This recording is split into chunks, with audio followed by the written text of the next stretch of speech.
Well, hello, listener, and welcome to Sleepy Echoes Unwind. I'm Echoes, and I've been waiting for you. I have a story I hope will help you drift away into the Spanish moss and sleepy secrets of the South. Come on in. Come in out of the evening air. The day is finally letting go, and dusk is settling deep into the magnolias. Go ahead and let the screen door creak shut behind you. You don't have to worry about a thing now. You're safe here. I've taken care of everything. Before we take this journey, let's just take a moment to breathe. Let all the worries of your journey drift away like fog on the bayou. Just a slow breath in and a long, slow breath out. Feel the tension leaving your shoulders. Let the sounds of the world outside fade into a gentle, distant hum. There's nothing for you to do but be here, to relax, and to listen.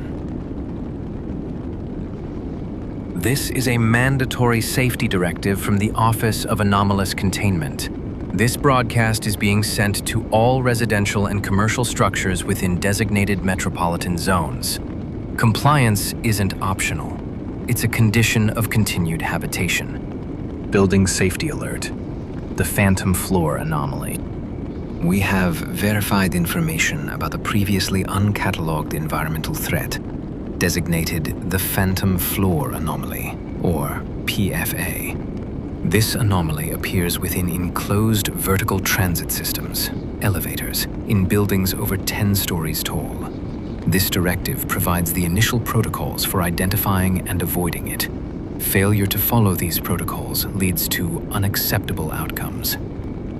The primary sign of a PF, a compromised system, is the spontaneous appearance of a button for a floor that isn't listed in your building's directory or blueprints. This button might appear unlit, or it might glow with a faint, unsteady light. It may not even be physically there, but rather a perceived option in your mind when you look at the control panel. Don't try to press this button. Don't speak of this button to anyone. Don't even think about the floor it claims to lead to. Acknowledge the anomaly's presence only to yourself and leave the elevator at the first chance you get. If the doors won't open, press the button for the ground floor over and over until normal function returns. If the elevator begins to move up past the highest designated floor, it's already too late. Welcome to Sleepy Echoes Unwind, where the night remembers old stories. Tonight, we journey into a place where shadows linger and forgotten whispers rise with the dark. Now, light your lanterns, slow your breathing, and let us drift together into the hush of the night. Section 1. Case file analysis. Initial vector transcript. Log entry, I guess. October 17th. I don't know why I'm recording this. Dr. Avery said it might help to, verbalize the dissociation. Feels stupid. I moved into the Apex Tower 3 weeks ago. It's brand new. Still has that new paint and drywall smell. It's perfect. Almost sterile. The kind of place that's supposed to feel safe. Everything's automated, clean, efficient. The elevators are silent. They just glide. You don't even feel them move. But there's something wrong with them. Or maybe with me. It started last Tuesday. I got in on the ground floor, heading to my apartment on 22. A woman was already in there. I think she lives on 15. We did that little awkward nod. I pressed my button, doors closed, complete silence. And then I saw it, on the panel. It's one of those sleek glass panels, just numbers that light up. But between 12 and 14, there was a space. There's no 13th floor, which is standard, but in that empty spot, I could almost see a button. Not really there. It was like an afterimage burned into my eye. A 0 or an O. It was so faint, like a ghost. I just stared at it. I felt this pull, this intense curiosity. What is that? Why is it there? The woman from 15 cleared her throat, and I snapped out of it. I looked over, and she was already looking at me. Her expression was blank. Not angry, not curious, just nothing. Like a doll. Her head was tilted just a few degrees too far to the left. It looked wrong, uncomfortable. She didn't say anything. The elevator stopped at 15, the doors opened, and she got out without a word. I watched her walk down the hall. Her gait was wrong, stiff, like someone who had forgotten how to walk and was trying to remember how. I thought about it all night. The phantom button, the weird woman. The next morning, I got in the elevator and looked for it. The empty space. This time, the O was there. It wasn't a trick of the light. It was faintly lit, a soft, sickly yellow. It didn't look like the other numbers. It looked painted on, old. This sleek, modern panel had this ancient-looking symbol on it. I felt that pull again, but stronger. My hand started to lift, my finger reaching out. I wanted to press it. I needed to know what was on floor 0. Then the elevator shuddered and stopped between floors. The lights flickered and went out, replaced by the dim, red emergency light. I wasn't scared, not at first, just annoyed. Power outage in a brand new building. But then, I heard it. A sound from outside the doors. A low, wet, dragging sound. And a soft hum. Not a machine hum. It was a vocal hum, like someone humming a single, jarring note. The emergency light cast a red glow over the panel. The O was now glowing brightly, pulsing. In the polished steel of the doors, I saw my reflection. I looked terrified. But that wasn't the problem. The problem was my reflection wasn't looking back at my own eyes. It was looking just over my shoulder at the back corner of the elevator. And my reflection was smiling. A wide, horrible smile that I wasn't making. I whipped my head around. Nothing, just the corner of the elevator. My heart was pounding. I turned back to the doors and my reflection was normal again. Just me, pale and sweating in the red light. The elevator lurched back into motion. The main lights came on, and it went up to my floor without another problem.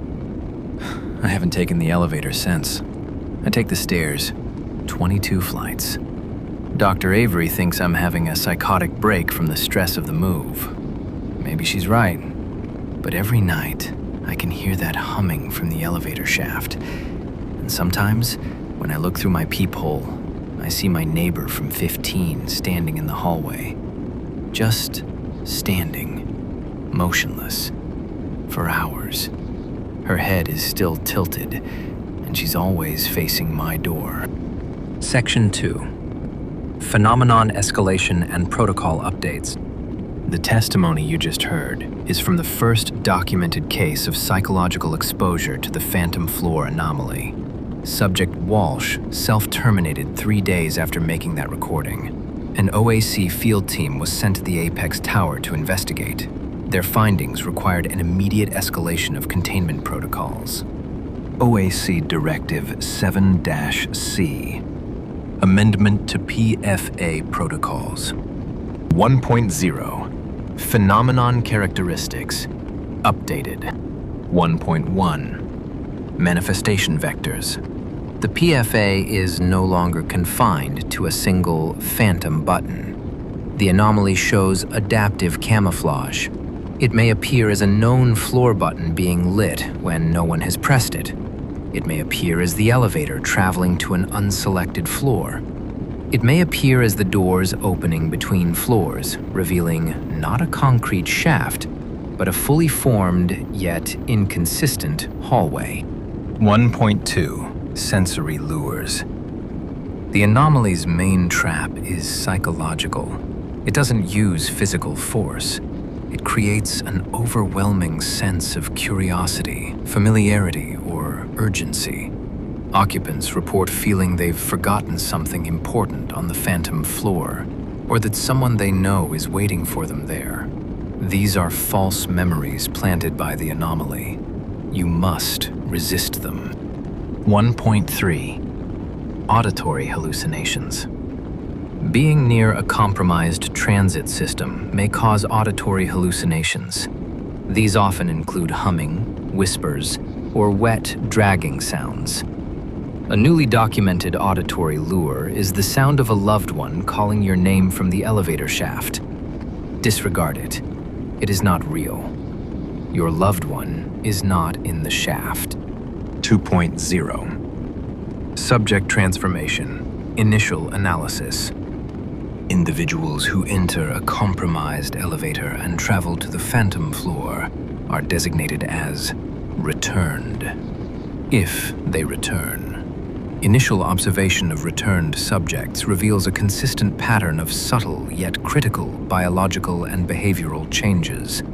These aren't people who have seen something frightening. These are people who have been edited. 2.1. Physical alterations. Returned subjects often show minor but measurable changes. A slight elongation of the limbs, particularly the femur and humerus, by 1 to 3 centimeters, resulting in an unnatural gait. A reduced blink rate, sometimes to as low as once per minute. Their stare is often described as unfocused or glassy. A smoothing of facial features. Wrinkles, scars, and other marks may fade or disappear. The skin takes on a waxy, doll-like texture. Postural rigidity. Returned subjects often stand or sit with an unnaturally straight spine and may hold their head at a slight fixed angle. 2.2. Behavioral alterations. The psychological changes are more profound. Emotional flattening. Returned subjects display a severely limited emotional range. They don't express joy, anger, or fear. Their speech becomes monotone, their faces impassive. Mimicry. They try to replicate the emotions and behaviors of others, but the copy is flawed. A smile that doesn't reach the eyes, laughter that's half a second too late, a comforting gesture that feels cold and mechanical. Fixation. Returned subjects often become fixated on reflective surfaces, mirrors, polished metal, dark windows. They can be seen staring at their own reflection for hours, as if studying a stranger or solving a puzzle. Contagion vector. Most disturbingly, returned subjects actively encourage others to use the compromised elevator. They describe the Phantom Floor in positive terms, calling it quiet, peaceful, or home. They will lie. They will tell you that you are expected there. They will use their memories of your relationship to manipulate you. 3.0. Folkloric contamination. The elevator game. Our investigation has found that public awareness of the anomaly is being contaminated by a mimetic hazard online, known as the elevator game. This viral post presents itself as a ritual for accessing another world. The steps it describes have a superficial resemblance to the anomaly's behavior. This is not a game. Performing this ritual in any building, whether it's compromised by a PFA or not, seems to act as a beacon. It doesn't just lead you to an existing anomaly, it can create one. It is a summoning ritual disguised as a ghost story. The woman on the 5th floor from the legend is a documented manifestation, a lure. Do not look at her, do not speak to her, do not acknowledge her. The OAC believes this online hazard was created and spread by an intelligence that is either part of the anomaly or allied with it. Its purpose is to accelerate the spread. We are actively working to suppress this information, but its viral nature makes that difficult. Anyone found spreading instructions for this game will be subject to immediate OAC intervention. New mandatory protocol. If you see something, say nothing. Do not discuss anomalies in public. Do not form investigation groups. Do not attempt to document the phenomenon. Isolation is safety. Awareness is a weapon used against you. Section 3. Case file analysis. The returned. His name was Ben. My husband. We were married for 15 years. He was a cartographer. He loved maps, grids, the logic of a place. He was the most grounded person I knew. We lived on the 31st floor of the Meridian Spire. He went missing on a Friday. He'd just gone down to get the mail. An hour went by, then 2. I called his phone, straight to voicemail. I called building security. They were useless. They checked the lobby cameras, saw him walk toward the elevators, but never saw him come out. The police filed a missing persons report, told me to wait, to hope. He came back 3 days later. The key turned in the lock at 2 in the morning. I ran to the door, heart pounding. He was just standing there, in the doorway, wearing the same clothes. He looked fine. I threw my arms around him, crying, asking where he'd been. He didn't hug me back. He just stood there, his body stiff, rigid. I got turned around, he said. His voice was the first thing. It was his voice, same exact pitch, but the melody was gone, completely flat. I pulled back to look at him. His face was slack. His eyes, the same warm brown eyes I'd known for a decade and a half, were empty, like looking into the eyes of a taxidermy animal. He wasn't blinking. I asked him what happened, if he was hurt. No, he said in that same dead voice. I am fine. I found the new place. It is quiet there. I brought him inside. I tried to get him to drink some water, eat something. He just walked into the living room and stood in the middle of the carpet, looking at the floor. I kept babbling, asking questions, my relief turning into this cold, creeping dread. He didn't seem to hear me. After about 10 minutes, he walked over to the large mirror above our fireplace, and he just stared at himself. He stood there for 2 hours, motionless, staring at his reflection. His head was tilted slightly to the right. I tried talking to him. No response. Like he was a statue. I touched his arm.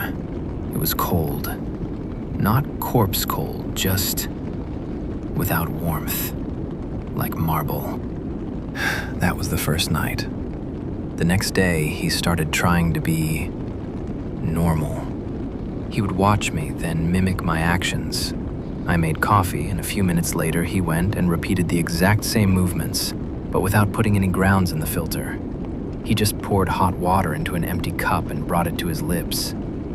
He watched a comedy on TV, and when the laugh track played, he made a sharp, barking sound a second later. It wasn't laughter. It was a noise. He was a flawless mimic, with no understanding of context, no soul. The worst part was the affection. He knew we were affectionate. He'd see me on the couch and come sit next to me, placing his hand on my knee. But there was no pressure, no warmth, just the weight of his hand. Once he tried to kiss me. He leaned in, all jerky and uncertain, and pressed his cold, dry lips to mine. There was nothing there, like being kissed by a mannequin. As a biologist, I fell back on what I knew. I took notes, retreating into data to escape the reality of it. His height had increased by almost 2 inches. His limbs seemed longer. His posture was perfect. When he walked, his feet made no sound on our hardwood floors. He stopped eating. He stopped sleeping. At night, he would just stand in the corner of our bedroom, facing the wall. Sometimes I'd wake up and see him in the dark, a tall, straight silhouette, and I could hear a faint hum coming from his chest. The third day, he started talking about the elevator. "You should see it, Alera," he said, voice flat as ever. "The new floor, it's very peaceful. There are no maps there. You don't need them. Everything is simple." He told me there was a new button, that we should go together. He said he missed it. He said he wanted to go home. He looked at me, his eyes unfocused, and for the first time, I saw an emotion in his face. It wasn't his. It was a cold, predatory hunger. That's when I called your people. I used the emergency number my old supervisor at DARPA gave me, the one they said to only use if the world was ending. I locked myself in the bathroom and whispered into the phone. While I was talking, he started knocking. Not a normal knock, a slow, steady, rhythmic tap. 1, 2, 3, 4, over and over. When your team arrived, they had to break down the apartment door. He was standing right behind the bathroom door. He didn't fight them. He didn't speak. He just looked at all of you, these men in tactical gear, with that same empty, placid expression. As they led him away, he turned his head and looked at me. "You will come, eventually," he said. "Everyone does. It's so quiet there." The last thing I saw was his reflection in the hallway mirror as he was taken. The man in the mirror, the real Ben, was screaming, trapped in there, pounding on the glass. But the thing they were leading away just walked on, humming its quiet, terrible tune. The conclusion. It is not a new floor. It is a new room in your house. He is not your husband. He is your new roommate.